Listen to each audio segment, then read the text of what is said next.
এখান থেকে পার্ক তো বাইকে প্রায় 1 ঘন্টা জার্নি। আচ্ছা, আমরা একটা কাজ করলে কেমন হয়? যদি বাইকে না যেয়ে আমরা যদি কারে যাই তাহলে কেমন হয়?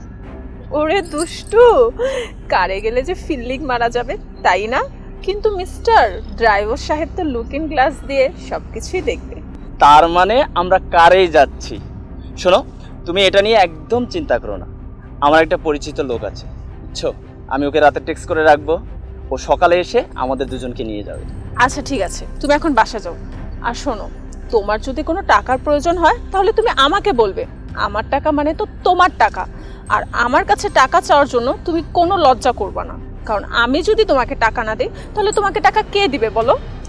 ঠিক আছে সোনা, যখন টাকা লাগে আমি টাকা চাইবো। তাহলে তুমি এখন বাড়িতে যাও আর আমিও যাই। আচ্ছা ঠিক এই আছে, শোনো, বলো। লাভ ইউ সোনা। Love you two.